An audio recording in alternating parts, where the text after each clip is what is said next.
Yeah, my name is Patrick. Just a little bit about me. I started selling on Amazon a little over a year ago as part of the Seller Labs 25K challenge. Seller Labs essentially gave me a $25,000 loan to start an Amazon business. I had never sold anything on Amazon prior. I had no idea about the process. So in the past 12 months, I've been able to grow this Amazon business from nothing to where I'm generating, just about $30,000 in sales per month, and that translates into about $8,400 in profit per month. So if you were to project those monthly profits out over 12 months, it would equate to about $100,000 a year salary. So I realize I'm not a huge Amazon seller, but I do have a full-time career besides selling on Amazon, and I do have a family. So finding time to sell on Amazon is, I don't have much. I pretty much do this on some nights and on the weekends. So because my time is limited, I've really had to rely on numerous vendors to really help me grow my Amazon business.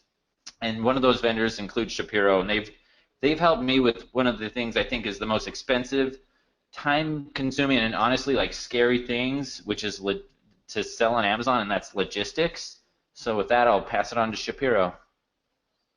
Great, thanks, Patrick. Hello, this is Nicola Mullaney. I'm the FBA manager here at Shapiro.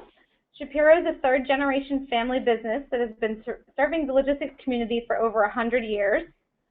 We place a strong emphasis on compliance and technological solutions, and we have a stronger stance on customer service. We provide top-tier logistics solutions with a personalized approach. We love to get to know our clients and find ways to help them optimize their businesses. We've been working alongside Amazon for over 7 years, both with Amazon-owned goods and the Fulfillment by Amazon program. Shapiro currently provides customs clearance and freight forwarding services for FBA sellers in the US, Canada, the EU, and Japan. We offer a hands-on and informative approach to first-time importers to help ease the learning curve. As you're about to find out, there's a lot to be aware of, and we're here to help you navigate through the wonderful world of importing. The purpose of this session is to help you streamline and optimize your supply chain. We're going to focus on the aspects of importing that industry newbies are tending to overlook. We'll start at the beginning with Patrick providing some insight on choosing a supplier. Most of this content is geared towards sourcing from China, but rest assured that we can provide services from almost all other countries. From there, we'll work our way along the supply chain and end at Amazon's door. We'll have a brief question and answer session. So to kick us off, Patrick is going to share his experience with sourcing overseas. Yeah, so when I first started selling on Amazon, I honestly did not really have the courage to import from China. So to learn the process, I just sourced products from manufacturers around my house out in California, and just to was just reselling product to learn the process of sending stuff into Amazon and selling using FBA. And so I was able to kind of learn the process without risking much money. But my Amazon business really started taking off when I did finally get the courage and I started importing products from China. So basically my process was I started with generating product ideas, doing product research on Amazon, and then once I had my product in mind, I used the website Alibaba.com to find suppliers. So my most common strategy, just FYI, when looking for products that I can sell, is I try to source a product that doesn't have like a dominant brand that people think of when they're buying that product. And I typically like to choose products that have a fairly straightforward functionality, and if possible, kind of the people selling that product on Amazon right now kind of have a low review count. So this is a strategy I used to source my first product from China, which was a soap mold. So fairly boring product that has a straightforward functionality, and there's no dominant brand. Like there's no, hey, what's the brand of soap molds that everyone buys? I can't think of one. So I felt that's something I could compete with. So I used Alibaba and got in touch with multiple suppliers. So before deciding to import anything, I first ordered samples. This is a fairly straightforward process that you do with suppliers out in China. They literally like overnight samples to you so you can check out the product and test it in your own home. And then, using PayPal, I was able to order the samples, and I was also able to use PayPal to order my first production run And I was really nervous when I bought my first order, just because I'd only exchanged emails with these factories. I had no idea if they would deliver. It was honestly a little scary that I would lose all my money. Um, so whenever I start working actually with a new supplier, I'm typically very nervous about that relationship. So my simple strategy with importing from China and kind of building that trust with my supplier is, first I ask them to, I order a small amount, and I typically have it shipped by air into Amazon FBA to kind of prove out that this factory really does know how to import into the US and into Amazon FBA, and they kind of can walk through the process. And once I'm comfortable with that, I will proceed with ordering a large quantity and ship it by boat. And kind of my experience has been that some Chinese factories really know what they're doing when sending stuff to Amazon FBA, and they don't need any coaching. And then I've also worked with factories that have never done it, and they really need me to kind of hold their hand and kind of teach them, what to do and how to prep product to get it into Amazon. Thanks, Patrick. So from an importing perspective, there are certainly going to be a few things to be aware of when you're sourcing a product and a supplier. So first, you're going to want to make sure the product that you're interested in is allowed into the U.S. or any country that you're sending goods to. Furthermore, you're going to want to know which government agencies may regulate your product. U.S. Customs are not the only ones interested in your imports. There's the Food and Drug Administration, the United States Department of Agriculture, Environmental Protection Agency, the Federal Communications Commission, and the Department of Fish and Wildlife Services, just to name a few. You certainly don't want to get too far along the process before realizing that you're going to need a special permit, or worse, that the product is banned. As an example, we've recently seen sellers trying to re-export items such as first aid kits because they were not able to provide the medical device registrations the FDA requires. You should also be cognizant of intellectual property rights, as those certainly come into play when importing, and U.S. Customs have recently taken an initiative to target violators more heavily. Any branded or trademarked products will require permission from the trademark holder if you wish to distribute it in another country. So you don't want to have to quickly learn how to export all those Nike shoes that you just spent so long trying to import. Once you've chosen a product and a supplier, you'll want to make sure that you understand which terms you'll be paying your supplier under. Incoterms, or terms of sale, play an important role in shipping, as they determine who is financially responsible for the goods at each step of the journey. Shapiro has a great graphic that makes this really easy to understand, and it's similar to the one that you're seeing on your screen now. I'll have more on Incoterms in just a little while, as you'll want to know what the price you're paying your supplier includes. This is really useful when you are pricing out transportation, which leads me to our next segment on choosing the right mode of transport for your needs. So if you're new to FBA, most likely you'll want to test the market on your product prior to investing in shipping larger volumes. In most cases, using a small parcel courier such as DHL or UPS would be your best option. Shapiro can help you decide if you need a broker or a freight forwarder, or if a courier is going to be a better option. In general, if you're shipping less than 150 kilograms of goods and the commercial value is less than $2,500, a courier can handle this for you, no problem. However, if you've got high-value goods or they're subject to regulations by another government agency like the ones I mentioned before, the courier may require a broker like Shapiro to get involved in the clearance portion of things while they handle the delivery for you. That's really no problem either, as we do provide flexible logistics solutions that are built to fit a variety of FBA seller needs. If you're looking to ship pallets or even a full container, we've got you covered there too. But before you can even start to price out shipping, you'll need to head to Seller Central to find out where Amazon wants you to send the goods. There's a high likelihood that they will want you to split the cargo up across several fulfillment centers, and sometimes that alone makes using the courier more economic. When choosing a mode of transport, the two main factors to consider are volume and speed.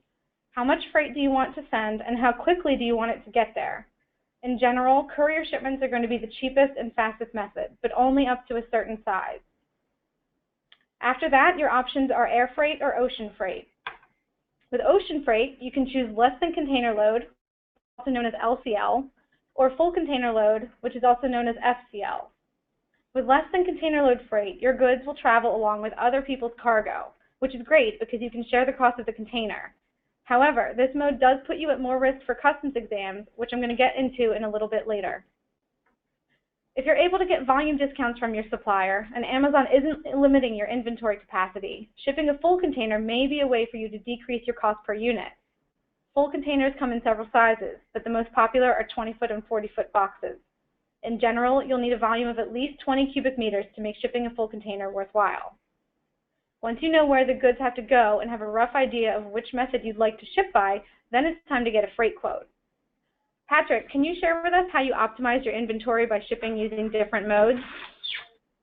Yeah, so I'll kind of walk you through the process I use for launching a product and kind of when I use a courier versus shipping by boat. So typically when I have a product that I decide, hey, I want to launch this on Amazon, I'll use a courier, get it into Amazon FBA, and then I'll use, snagshout.com to get that product to start selling. So get a few product reviews and basically get my product ranking organically in Amazon search to kind of prove out like, hey, this product will sell really well on Amazon.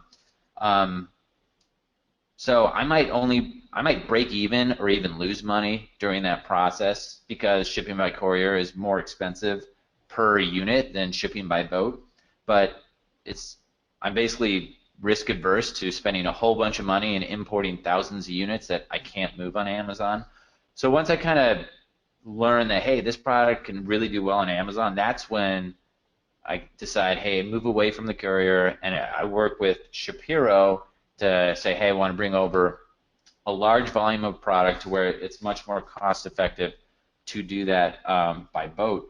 Now, like I said, I've never actually ordered enough product to do an entire container load, but one way I have optimized my shipping is sometimes I'll have multiple factories in the same city, even though they might be different products. So it might be like a soap mold and an apple slicer, but as long as they're in the same city, they can actually ship on the same container, and that does save quite a bit of money.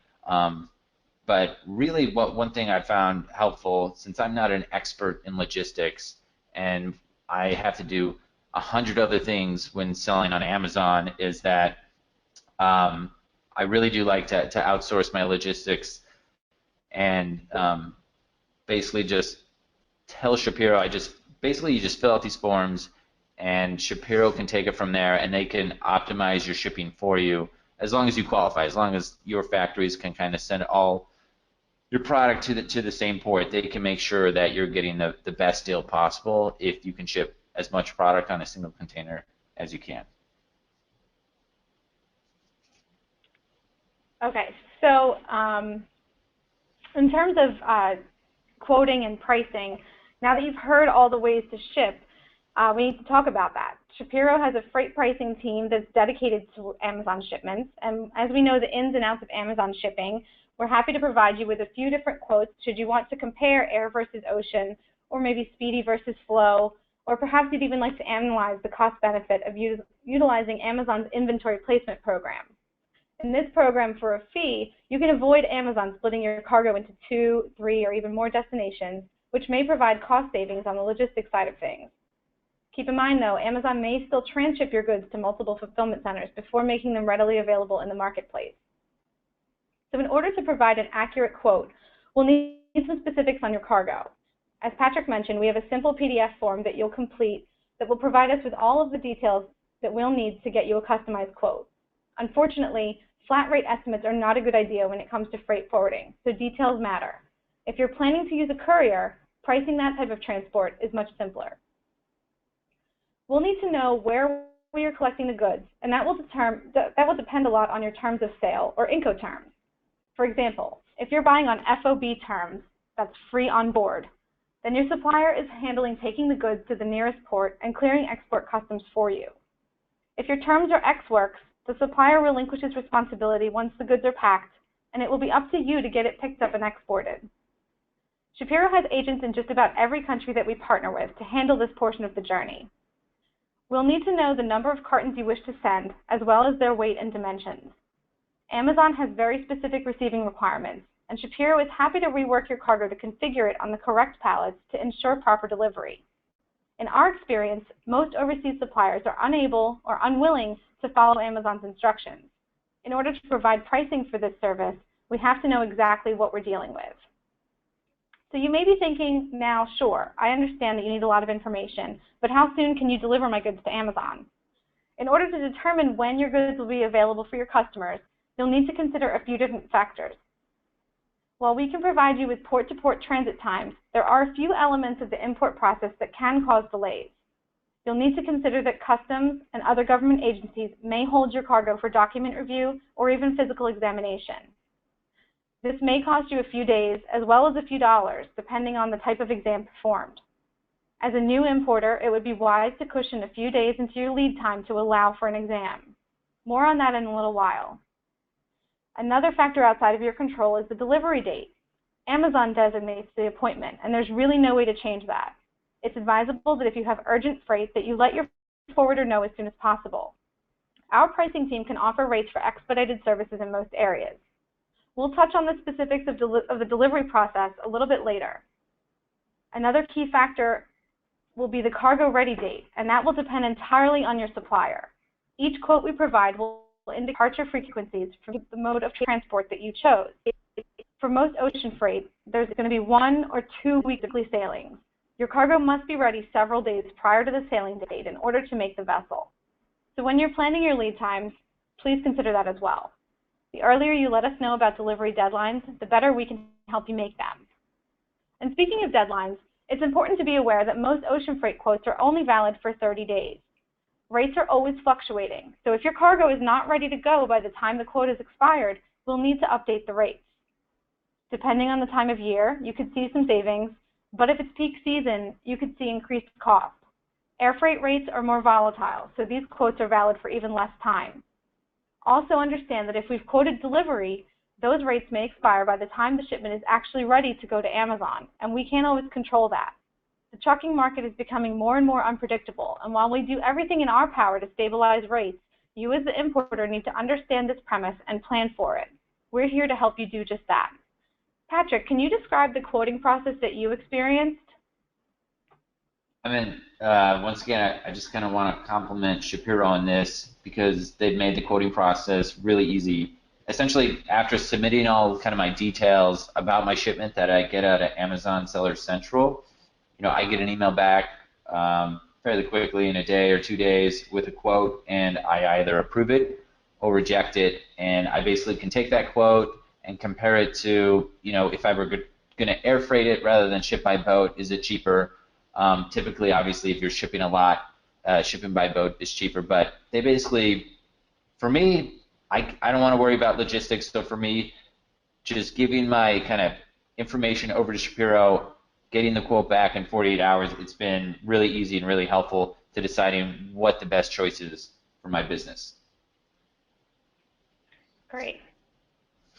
All right, so now that we've got logistics covered, it's time to get ready for customs clearance and the fun of all that paperwork. Whether you're a U.S. resident or not, Amazon is not going to act as the importer of record for FBA shipments, which leaves you, the FBA seller, fully responsible for complying with U.S. Customs and other government agencies' regulations. Non-residents can certainly act as the importer for shipments into the U.S.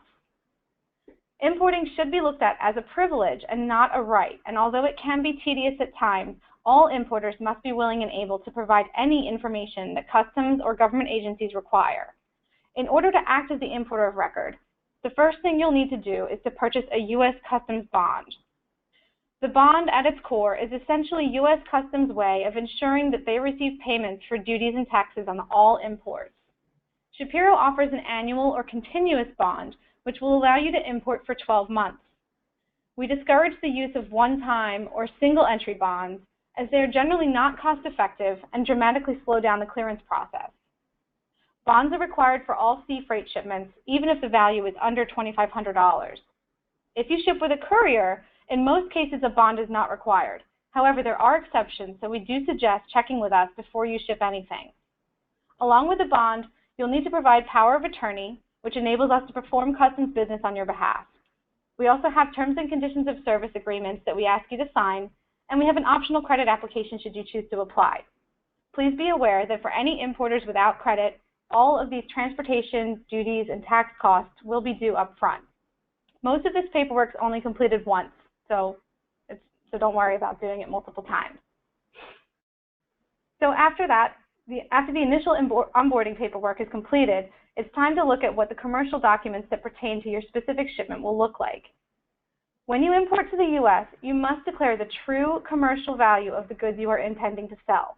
Customs are very good at figuring out when merchandise is declared with too low a value, so please ensure your supplier is invoicing you for the actual cost of goods sold. Customs is not interested in your retail price. As the importer, you're held responsible for the shipment, so any problems with clearance are going to be under your accountability. Not the suppliers, not the forwarder, and not even the broker. So it's really important to trust the partners that you're working with throughout the supply chain. The commercial invoice and packing list have several requirements, and Shapiro has a great blog post on our website on how to create the perfect set of documents for your shipment. It's best to be as transparent as possible, though, because through the glory of technology, customs are now able to see your actual invoice rather than just data as input by a broker. Ensuring that you have clear descriptions of your goods and even photos is one way to minimize the risk of a customs exam. Exams are generally the result of a random inspection or when customs isn't quite clear on something on your paperwork. Some of the data elements required on commercial documents are the country of origin, the terms of sale or Incoterms, your actual manufacturer's name and address, the gross and net weights, and the currency used on the invoice. Don't be surprised if we ask you a lot of questions. We're just trying to make sure that everything is entered accurately and in compliance with regulations. We promise we're not trying to create more work for you. So just how much are these customs duties and taxes going to run you? Well, that's really going to depend mainly on your commodity, but also on a few other factors, including the country of origin. Where your goods are actually made and not just shipped from will determine if they're eligible for any free trade agreements or subject to any trade regulations like anti-dumping duties. Anti-dumping duties are high duties placed on foreign goods that have been priced below fair market value. You certainly want to be aware of these before committing to that product. So we encourage you to research duty rates with your broker prior to placing an order so that you can work those costs into your bottom line.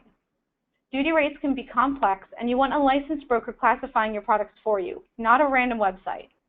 Many articles have low or zero duty, but some, including textiles, can run as high as 20 to 30%. Again, quite a lot of details may be required in order to provide the correct duty rate.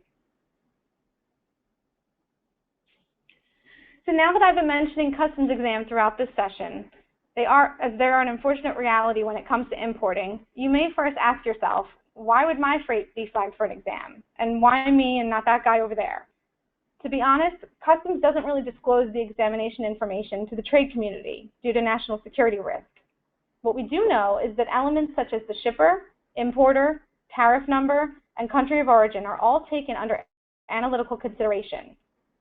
Although some examinations are completely random, there is a track record that follows you and your supply chain. If you're a first-time importer, customs will likely examine your first few shipments in order to establish credibility. If you're a repeat offender of marking or labeling issues, for example, be aware that you will now be under customs microscope. There's several types of exams. There's X-ray exams, which are the least invasive and generally take place within 2 to 3 days of cargo arrival. Then you have your tailgate exams, where customs will open the container and take a look, but they won't open any of your boxes. This can take a little bit longer. Intensive exams are the most invasive, as customs will go through and open the boxes and look directly at merchandise. Exam times vary from port to port and also depend on how busy the customs staff are. So unfortunately, there's no standard, so we recommend building in a cushion of at least a few days into your plans and then being diligent with your customs requirements and hoping for the best. If you're shipping with Shapiro, we'll keep you updated every step of the way. Remember, the main reason for exams is protection. So while it can be frustrating and costly, it is all for good reason. We have a great blog that goes into even more detail about exams on our website. Speaking of the costs, I bet you're wondering what these exams are going to run you. Well, it varies. Again, it depends on the port, the type of exam, and the amount of freight. Simple exams can cost as little as $50, whereas intensive exams can be in the thousands for a full container. The other cost to be aware of is storage.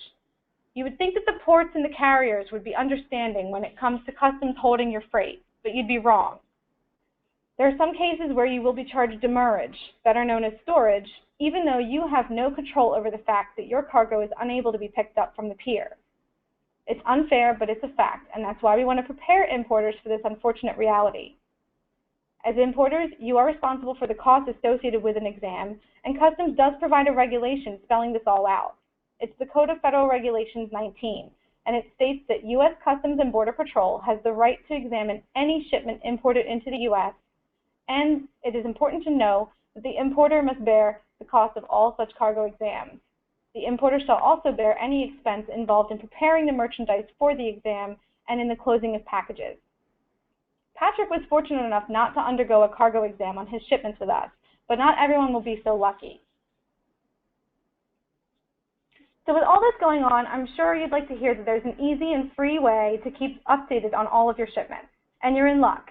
We offer a cargo tool called Shapiro 360, which will give you 24/7 access to the real-time status of your shipment. You can even contact your team here directly from the site if you have questions, and you can run a lot of helpful reports on your cargo trends. Maybe you're interested in how many times you got flagged for a customs exam in a certain period. We can provide that. Or maybe you want to calculate your landed costs. We can help with that too. We offer this tool to all of our clients as we realize that sometimes you'll want some answers outside of normal business hours. The site is very user-friendly, but we do offer live demos to help you get started too. Patrick, do you have any comments on customs exams or using Shapiro 360? Yeah, I mean, Shapiro 360 is kind of exactly what you would expect. You can log in and see status updates. You know, I'm not ordering a bunch of containers every month, so there's like a bunch of features I don't use, but I know I can kind of grow into that functionality if I ever start shipping quite a bit more product over from China. And yeah, like you said, I've been lucky not to have a customs exam, but you know, I realize that that's not always going to be the case. Very true. Okay, so here we are. Your goods have traveled halfway around the world, they've made it through customs, and now they just have to make it to Amazon's door. It's wise to understand how these deliveries work, as that will allow you to identify the events that may cause delays. Once the freight arrives, it'll clear customs, and as long as there's no delay on the release, we'll send the carrier in to pick the freight up right away. If you're shipping with us, we'll have set everything up for quick release, but if you're using another forwarder, make sure that they've taken care of all of their responsibilities so that you can get your freight collected as soon as possible. More on this in a minute. Keep in mind that during peak delivery times like the holidays, sometimes Amazon's appointments are given as far as 2 weeks out. It's not ideal, but it's understandable considering how much freight they're dealing with during those surges. It's imperative that you plan your holiday shipping with this in mind, as well as Amazon's holiday deadlines, which are generally 3 weeks prior to the actual holiday. For example, last year, December 4th was the deadline for Christmas. If you're shipping LCL or FCL ocean freight and not small parcel with a courier, please account for the time needed to rework your freight onto the proper Amazon pallets once the goods clear customs. Our warehouse partners work as quickly as possible, but it's wise to have a good understanding of what needs to happen before your freight is Amazon ready. Amazon requires most freight to be delivered on 48 by 40-inch pallets. There's a weight limit of 1,500 pounds, and if you have multiple shipment IDs, these cannot be commingled on the same pallet. For the full scope of Amazon requirements, please contact us directly or check Seller Central. Unless you're shipping a full truckload or you've elected for expedited trucking, your shipments will travel as LTL, less than truckload. Just like LCL ocean freight, your goods will be consolidated inside a 53-foot truck with other people's cargo. So what does that mean for you? Well, if your cargo is not the first stop on the delivery route, there's a chance that delays at other stops may cause the driver to miss the Amazon appointment. Amazon warehouses all operate under the same strict set of rules. However, ultimately it is up to the manager on site to make the final decision in terms of accepting or rejecting deliveries. We've seen Amazon accept late deliveries if we gave them notice. We've also seen them reject it even just for being a few minutes late. While we respect their process, it is something for importers to be aware of, as something as benign as a flat tire on a truck could ultimately affect your product's availability. We need sellers to understand that these things happen, and know that when they do, we'll work with our carriers to correct the situation as soon as possible. I'll be discussing a little bit more about what can go wrong in just a minute. However, now I'd like to touch on deliveries that do not go directly to Amazon's door. While most sellers are sending their cargo directly to Amazon, there are some situations where you'll be sending your goods elsewhere. Maybe you want to follow Patrick's lead and ship in somewhat bulk, but Amazon has limited your inventory, so the goods have to be stored elsewhere. Maybe you want to send your goods to an inspection center prior to shipping to Amazon. In these cases, we'll need you to provide full receiving instructions for your ultimate destination. While we're well versed in Amazon's requirements, it's up to you to let us know how other warehouses need their deliveries handled. If you're not based in the US, we'll need the tax ID of the receiving location for customs clearance purposes. We'll also be asking you whether or not they have a loading dock, if a pallet jack is required, do they require an appointment, is the delivery considered residential, because if so, there's usually additional fees for these services. The details matter here, as we want your non-Amazon shipments to go just as smoothly as the Amazon ones. So, Murphy's Law, what can go wrong? Clearly, there are a lot of contingencies when it comes to importing. We certainly don't want to discourage anyone from importing, but we find it's a much smoother process when new importers are educated and aware of how the process works, as it gives them a chance to put together a well-thought-out plan, leaving much less room for disappointment and frustration. I'd like to take a moment to review some circumstances that we've seen new importers face that could have been less challenging had they known ahead of time what to expect. To circle back to the relationship with your supplier, it's important to lock down the terms of sale that you're working under, and also the cargo-ready date. Remember, freight quotes are only valid for so long, so you'll want to be in sync with your supplier on this. Nothing is as frustrating as delays that happen before your cargo even exports. You'll also want to understand how the exchange of ownership works. The bill of lading is a document that your supplier will release to you to transfer the ownership of the goods after they've received your payment. They can do this in two ways. The old school way, which means they'll issue you an original carbon paper document that you then need to endorse and surrender to the ocean carrier before they'll release the cargo for pickup. Alternatively, they can issue an electronic release so everything is handled digitally and no originals are required. We highly recommend using telex or electronic releases, as it's far less of a headache for you. Original bills of lading are difficult and costly to replace, so save yourself the hassle and elect for a telex release. Be sure to know which method you're going to use and give your broker this information as well. We've already covered a few of the things that may cost you extra, such as exam fees and the subsequent storage charges that may follow. But storage charges can also occur when there are delays with the release of the bill of lading, or if a government agency wants to further review your shipment, even after customs releases it. Storage is generally priced by volume, and usually gets more expensive the longer the freight sits. All the more reasons for you to have all of your ducks in a row and avoid this hit to your revenue. Another form of storage that applies only to ocean freight is known as per diem. When you ship a full container, you're renting that container from the steamship line. Once the freight gets to the US and the container leaves the port for delivery, the steamship line will want the empty box returned pronto. If the container is dropped at Amazon's facility and Amazon takes their time to unload it, the steamship line will charge you a per diem fee on the container, as well as the chassis that it sits on. Amazon will not be responsible for these charges. We recommend that you transload the goods out of the ocean container and palletize the freight before delivery so that the container goes straight back to the depot. Per diem can cost hundreds of dollars a day, so it really can add up. It's not just a cost that you'd necessarily factor into your bottom line, unlike the cost of transloading and palletizing, which would be quoted before the shipment even started. So while we're on the topic of delivery-related charges, we'll want to shed some light for you on the trucking market.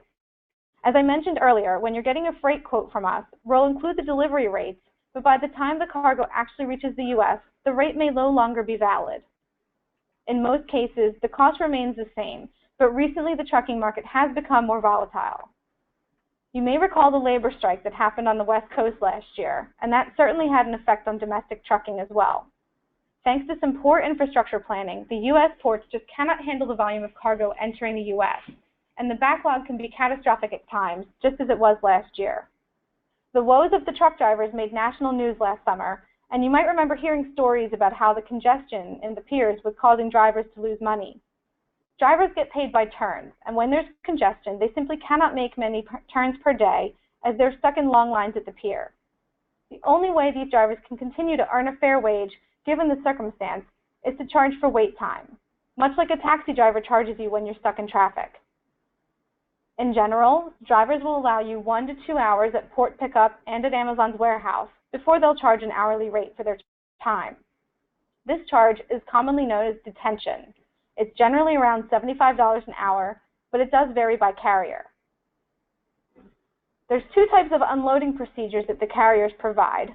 One is a live unload, where the driver will stay with the cargo until Amazon finishes unloading, and this is where detention is most likely to come into play. The other option is a drop delivery, where the driver will drop the load off and return at another time to pick up the empty container or trailer. This option involves 2 trips, so it's going to cost more initially, but it does minimize the likelihood of unplanned detention charges. When you're setting up your shipment in Seller Central, you're going to notice that Amazon provides you 3 options for delivery type. There's small parcel, less than truckload, and full truckload. Small parcel is only to be used if you're using a company like DHL or UPS to send loose boxes. Amazon does provide preferred carriers for less than truckload and full truckload as well, and you're free to use those for delivery. However, these arrangements would be your responsibility, and if you're not familiar with the process, it may be a bit of a headache for you. Shapiro can handle the delivery for you and let you handle the rest of your business. Each year, Amazon publishes a calendar of deadlines for the holiday season. It's generally about 3 weeks prior to the actual holiday, and as you can imagine, there's a mad rush to get the freight into their warehouses at this time. We cannot stress enough that you need to allow yourself ample time to get your freight in for these peaks. Wait times for appointments can be as long as 2 weeks. We do recommend that if you're worried about running out of stock, you supplement your freight shipments with small parcel deliveries with a courier service. After the holidays, another peak time for shipping will be the end of January, prior to the Chinese New Year holiday, which we are currently approaching. If you're going to be sourcing in China, you need to be aware of this week-long holiday where there will be no aircraft or vessels departing China. You will most likely not be able to communicate with your supplier at this time either. The few weeks leading up to this holiday create a high demand for cargo space, which drives the prices up and allows the carriers to have all control over what sails and what gets left behind. The big players like Apple, Samsung, Walmart, they usually buy up all of this space, and therefore they have an advantage over everybody else. There's always the risk that the carriers will roll your booking to the next sailing to make space for these big guys. The moral of the story here is proactivity. So now that you've heard about the A to Z process of getting your goods to Amazon, we thought it would be useful to provide a quick recap of a few ways to manage your expectations by understanding the timeline of certain processes so that you can plan accordingly. First, freight quotes will take about 48 hours for us to turn around for you. The ocean quotes are generally valid for 30 days, and air quotes are valid for about a week. However, during peak season, this can change. Once you accept a quote, it can take 1 to 2 weeks for the cargo to depart, depending on the mode of transport and your cargo ready date. Finally, customs bonds can be ready within about 24 hours of receiving your completed paperwork and payment. So we've reached the end of the presentation, and we've received several questions from the audience. So Patrick and I are going to do our best to answer the questions that are most useful for the entire group. If you still have questions after we wrap up, please feel free to contact us. If you happen to be attending the Prosper Show for FBA sellers coming up in a few days in Salt Lake City, both Seller Labs and Shapiro will be attending, and we'd love to meet you and answer your questions in person.